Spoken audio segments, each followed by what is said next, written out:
You're listening to Crazy Shit in Real Estate. You'll be amazed at all these wild but true situations that others have found themselves in. Because on this show, you'll hear uncensored, unbelievable stories from the world of real estate. I'm Leigh Brown. Let's dive right in. I'm Leigh Brown. This is Crazy Shit in Real Estate, and today we're talking safety and tax refunds, and it might sound entirely boring to you, but this might be a super helpful episode. So sit back, enjoy the conversation, and I'll see you on the other side. Good morning, Miss Leigh Brown. How are you? Good, Brenda. How are you? I'm doing excellent. Thank you for all the work you've been doing over in Western Carolina.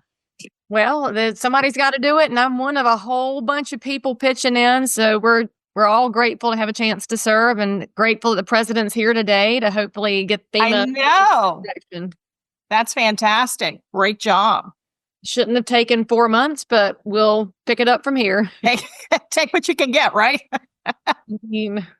Opportunities for getting better. I hope everybody looks at it that way, and it's what we have to do. Yep, absolutely. You look beautiful this morning. You look like you're ready to go campaign. No, I'm just going to campaign at that. You look good, though. Got your little flag. Clients today. I love my past clients that I get to see today. Fantastic. So tell my audience who Brenda Wise is, where you're located, how long you've been in and around real estate. Give us the thumbnail sketch. Okay, my name is Brenda Wise. I am from coastal Virginia, actually Norfolk, Virginia. I have been serving the real estate community for over 30 years. I have done realtor safety to all over the country for realtors, and it's something that I have really been passionate about, serving real estate agents. So now, how did you land in Norfolk? Did you land there as a military person or spouse or a family member? Believe it or not, I am 4 generations Norfolk, which is very unusual, especially for a place like Norfolk, where it's a melting pot for the military. What are there, like 2 of you that are originals from Norfolk? I run across them every once in a while, but truly there aren't a lot of us out there. But I love Norfolk. I love being in a beach town. And I love the fact that we are here at the largest military installation in the world. And so I'm very grateful for those that serve and their spouses, because they serve also. Okay, so I have to ask you a question. There's the joke that's run around for years that at the high school, they say, we don't drink, we don't smoke, Norfolk, Norfolk. Is that true, or is that a made-up chant? I have never heard that chant before, but it's funny. You can always tell when somebody's new to the area because they say Norfolk. Whether they're the TV people, weather people, people you meet, I'm like, you're not from here, are you? So Norfolkians call it Norfolk. I mean, we've got a whole bunch of towns in North Carolina that give away who's a native and who's not. So I had to ask, because to me, if I were in high school and tacky like teenagers are, I would be all over that chant. Well, I can tell you, we do correct people that say Norfolk. Well, you should. They have to learn somehow. That's right. It's like if they come to Concord and try to say Concord like it's some Revolutionary War battle or some Yankee thing, we have to say, no, we're Concord. It's a little different here. That's right. Or jam. All right. So in your experience of landing in the space of talking to other agents, how did you fall on the safety space? Is there a story in your past that caused you to be concerned about realtor safety, or have you just watched enough of the risks that our professional people go through without even thinking about it? Because we know that's the biggest hurdle in safety, is thinking you're not the one who's at risk, somebody else is, when you always have to consider your own environment. So how did you land on that topic, Brenda? So it was part of both. 44 years ago, I answered an ad in the paper for a public speaker.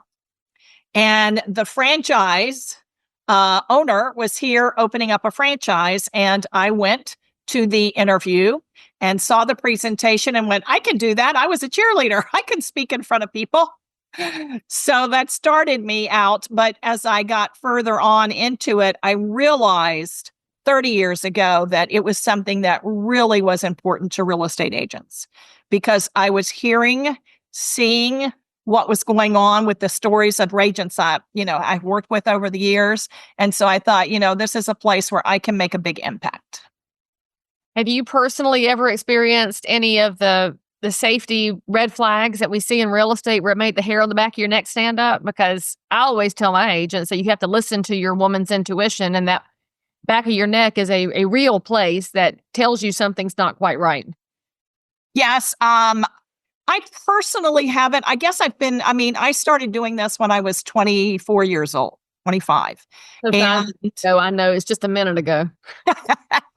And so I became very aware very quickly in going out and just educating corporate America and employees that we all needed to be aware. And so it's just given me that innate awareness more so than others to just be cautious, not to be paranoid. You don't need to be paranoid, but to be cautious. But as I've learned more and heard the personal stories from agents that I've served as to what has happened to them, yes, it's been really life-changing to hear. Many of them fortunately got out of it. We've had a couple of agents who were killed here in the area because of a client. Soren was somebody who, the last person that was actually killed by his client who purchased a home and was upset with a few things that were out of whack, dripping faucets, that type of thing. So within 15 minutes, he killed Soren and called the guy called the police. Police came and then he killed himself. And that was super impactful for a lot of agents here because a lot of us knew Soren. Well, that's also not the story we typically hear in real estate. Usually, if you hear about assault on an agent or a safety issue, it's during a showing with a stranger. It's not post-closing. So did the broker have any knowledge of this? Because I will say, too, I know that my agents can get into situations and never inform me as their broker. So the full story is harder to get to. Give us a little more of the background on what went down. So that particular agent, Soren, had met with his broker that morning, but there were no red flags. There was, hey, we just need to go over and see these few things that he wants, corrected or whatever. And, the broker was going to go, but Soren's like, no, I've got this. But he did let him know that there, was an issue. But again, there were no red flags throughout the process of selling that home. So, it's hard to know in a situation like that for agents. And, so quickly after he got there, the whole event unfolded and he didn't even really have time. And, you can't have somebody with you all the time. That's just impossible. We always recommend the buddy system, but, all the time it doesn't happen. So, that was just a situation that happened. There really wasn't a lot that could have been done. I'm sitting here thinking in my office, we have a buddy system, but it's for open houses. Correct. And for showings, you always alert somebody where you're going. Right. I'm just sitting here with my head going, I got to go look at my policy manual because post-closing, I don't know that it's ever occurred to any of us that this kind of a scenario could happen. Because even if you have a disgruntled person, they might leave a nasty review online. The typical agent sends them a gift card, does their best to make it right. And I want the public to understand that when something goes two ways, that's what Soren was trying to fix here. You have a drippy faucet and he's thinking, I want to make this right. And then the effort to make it right, he winds up on the crossways with somebody whose mental wellness was off kilter. Is the only way you could look at it. Something was off with the buyer, not anything wrong with the real estate agent. Not at all. And believe it or not, this buyer was 84 years old. Whoa, that's not what I expected. I'm sitting here picturing like a 40-year-old unhappy after a divorce person. I did not picture an elderly dude. No, he was from Alabama. He came here sight unseen, but Soren did an excellent job of fulfilling all his requests. And again, it was something very, very simple. And, mental illness, you can't always tell. And certainly through the process, a buyer that's very picky and wanting specific things, that's not uncommon. No, that just happened. And the agents are there to serve as best he could. And Soren did an excellent job at serving him with some of the things that he wanted that are not typically normal, but he accomplished it all. So now in your experience and being in the safety space a long time, you obviously pick up a lot of tips and tricks from your class. That's one of the advantages we have as educators that not everybody knows about. But now y'all know our secret. When we're teaching a class, we get great ideas and information from our students because they bring in so many perspectives. If you're talking to brokers about their policy manual and the safety procedures they have in place, what are the top 3 things you wish every broker focused on when it comes to agent safety, especially considering that we're trying to protect 1099s who don't listen to us most of the time anyway? Correct. I think people in the world today are much more aware that there could be an issue. I don't think all real estate agent or all brokers take it as seriously as they should. So that's the first thing. I am probably one of the only speakers, and I've been around again for 40 years, that really delves into what specifically do you do as an agent. This isn't a lot of fluff. This is very, very specific, detailed information that I've garnered over the years from speaking to agents and hearing the stories and just knowing what we should do as individuals, period, end of subject. So I really get down to the core issues and how to address them. And I believe that should be a part of every new agent's class and training, and it's not. I believe that every brokerage should have this kind of reminder, well, at least once a year, September for National Realtor Safety Month, but quarterly or something like that. It needs to be top of mind always, because it's one of the most serious issues that many agents face. A lot of them don't say anything about it, whether it's stalking, whether it's just a creepy person being really weird in a house, having them know, don't go in if you don't feel comfortable, stay outside, call your buddy, call your broker. There's so many things they could do, but when they're new, they don't know what to do. They're just like, oh, I don't want to offend the person. It's not about offending somebody. It's about you staying alive.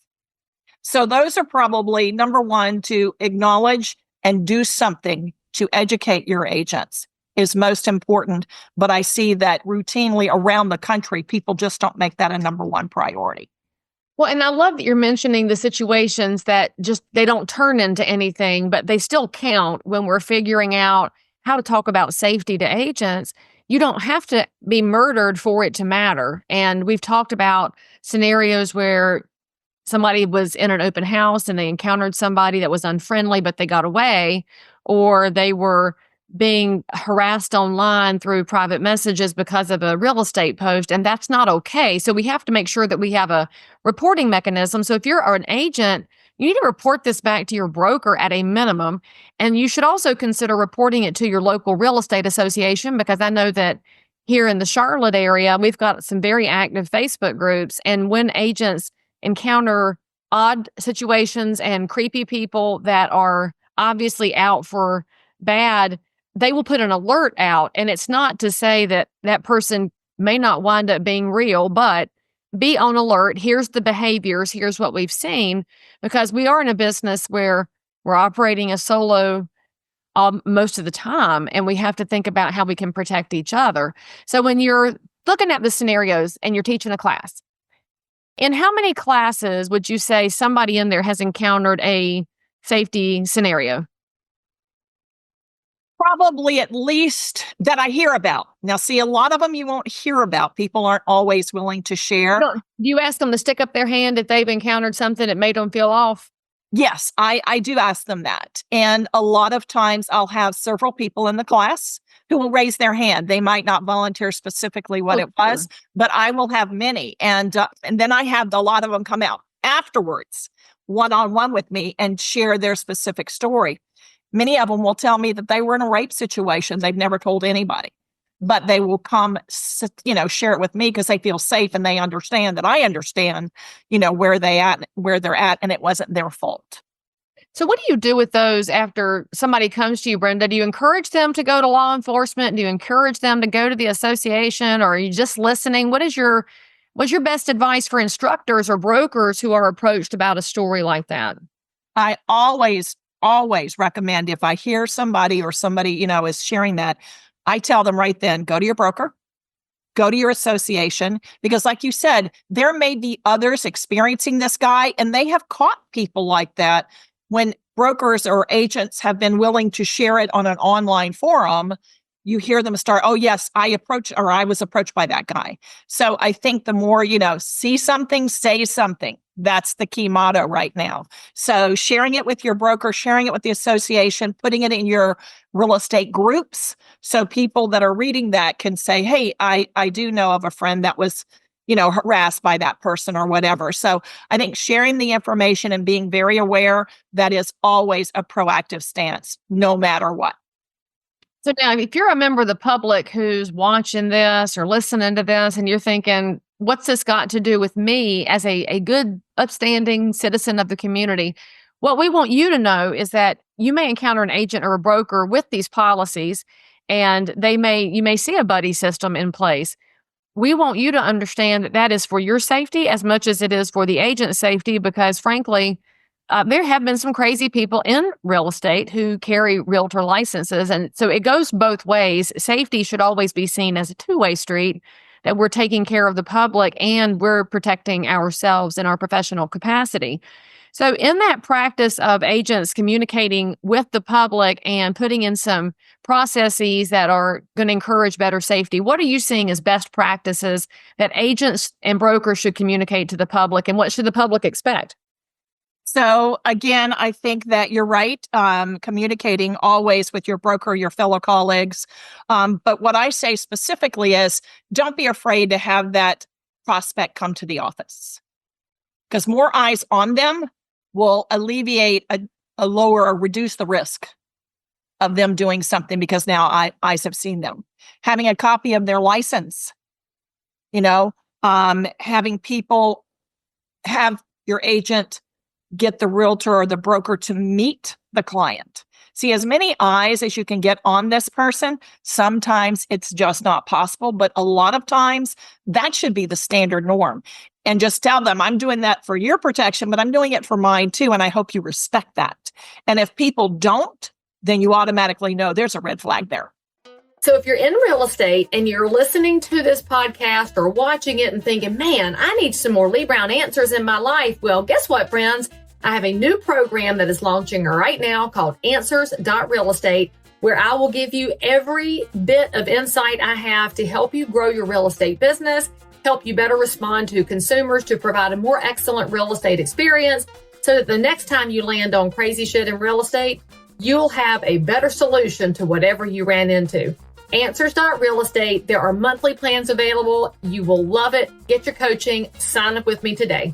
And I will say that in a virtual real estate office, which is happening more and more frequently, yes, agents don't come to the office. Correct. Agents, just make sure you're meeting someone for the first time at a public place where there are other people. For example, a coffee shop. Correct. Somebody somewhere could lay eyes on you and the prospect just in case there's an interview later, but you would still tell your broker, hey, I'm meeting prospect A over at the local coffee shop at 3:00, FYI. So always drop some breadcrumbs about your location if you're not at the office. And I think you're absolutely right, Brenda. Honorable people know that it's okay to ask for identification. It's okay to say, I need to know with whom I'm dealing before we start talking about things like agency and compensation and walking into someone else's home. It's pretty reasonable stuff. Now, the other thing I want to add to that, Leigh, though, that you mentioned, and definitely meeting in public places, coffee shops, or whatever, realize there is a camera everywhere these days. So that person will be recorded on camera. Their car with their license plates can easily be pulled off of those cameras. So, and there are cameras inside, businesses now. So that again is being able to identify who you're meeting with and their car. And so you can get a lot of information just from that. Oh, that's a great point. And in fact, that might mean a coffee shop is better than your real estate office if your office is not wired up with cameras. And I know that a lot of real estate offices are not as wired up as their clients' houses on the market. So that's a really great point. I think in broker world, we should be suggesting that people meet with others in places where everything is recorded, which is, I know, most of the world now, but that's an excellent viewpoint. Okay. And you can take a picture of their license with your phone and send it back to the broker. Well, that should be in your policy manual. Fire that back over along with your, like North Carolina, we have the working with real estate agents that we have to give at first substantial contact. you should send that and the license to your broker right away. So it's always on file at all times. It's a great practice for staying on target with what the commission is asking and keeping the public safe as well. So I love that camera thought. Good stuff. Good stuff. All right. So Tracy Hawkins, who is probably the other top safety instructor in the country, she's right here with you about policies, procedures, and we also know that for agents who think we're blowing something out of proportion, it is important to tell the stories of agents like Soren so that the point goes home that you never know when something's going to happen. And of course, the whole podcast being built on the crazy side of real estate. Is there anything you want to add about a scenario you've seen, a story you've heard that you use as an example in your classes to help get people to pay attention and wake up? There's another story, open houses. There was a gentleman up in the Annapolis area, and he was at an open house, and somebody wanted his nice red Corvette outside, and he fought them and was stabbed to death. Again, nothing that you own is worth your life. So when you're in that situation, if somebody comes in and that's all they want is a material possession, give them the keys and let them go. But people do not always think about that because they're looking at, wait a minute, this is mine, you can't have it. Again, we need to be reminded that our life is our most precious asset and do not in any way fight for any material possession, a pocketbook, anything else. I had another agent, she'd been in my class many, many years, and she was at an open house.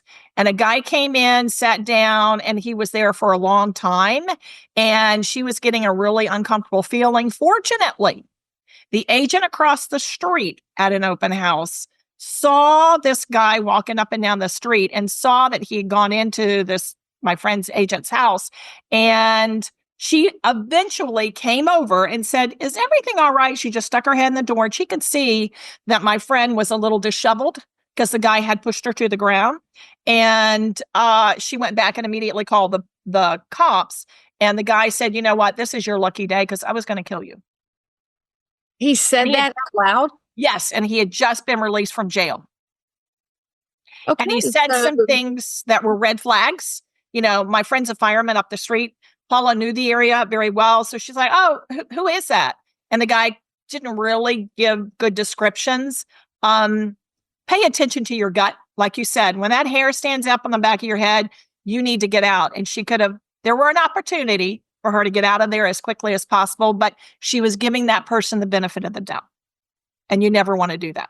Not at your own expense. Not at your own peril. I will say, though, that's a good argument for having community open houses where you have 3 or 4 houses that are on the market at the same time open together. And I know that agents will argue with me about that because they say, well, I want my marketing to drive to me. Actually, if 3 people are marketing at the same time, you can combine forces, but you can also pop in on each other's homes and let there be a visible reminder that we are looking out for each other. And I'm so grateful for agents that are willing to go across the street to another brand, to their competitor, to make sure they're okay. Because that's one of the unspoken facts about real estate.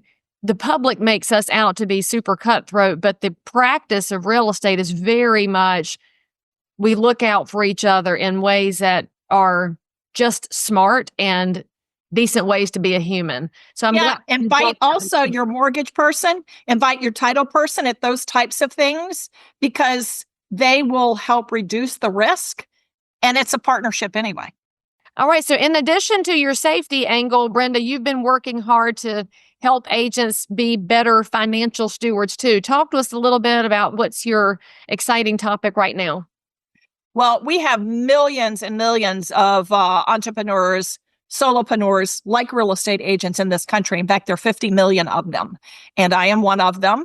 And 40 million don't know about this. This is called the SETC, Self-Employed Tax Credit Refund for all solopreneurs, 1099 earners. And because I have shared and served the real estate industry for 30 years, I am absolutely passionate about letting all real estate agents in this country know about this.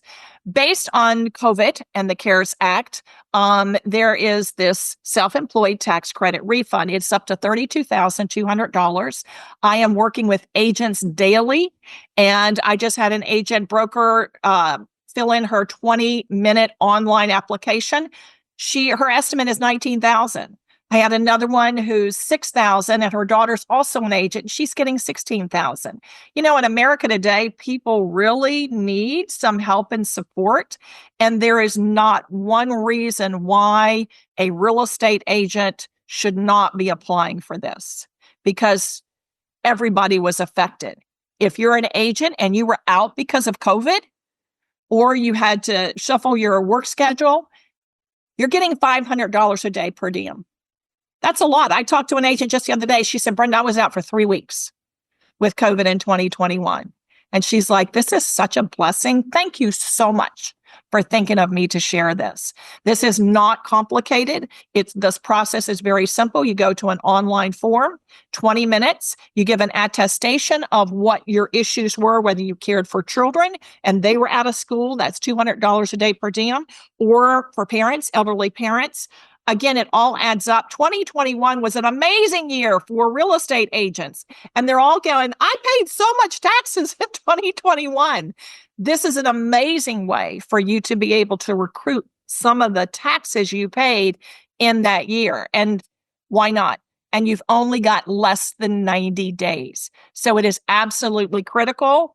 My QR code, my URL link will be in the notes as well. This is something that I am just really passionate to make sure all agents know this. The other thing is, because agents aren't always the best at managing their money and doing their, every month accounting stuff. If you have an agent or an agent has some back taxes they owe, they will pull it from this refund and that debt will be cleared. So now, what is the actual deadline to apply for this refund? April 15th. 2025. The process is when you fill out that form, that's going to go and the IRS will pull your transcripts to verify, as we want everything to be honest and integral. And then the accountants and attorneys will go through that and add in those particulars that I talked about, whether you were out, your kids were out, your parents. And then they will add in exactly what you paid net in the taxes. And then they will email you within 30 days to let you know to the penny what your refund is. You can take it or not. It's up to you. So since agents are set up in different ways, does this only apply to 1099s or does it also apply to agents who have set themselves up as a subchapter C, S, or an LLC? LLC, fine. C and S, no. Because then you're a corporation.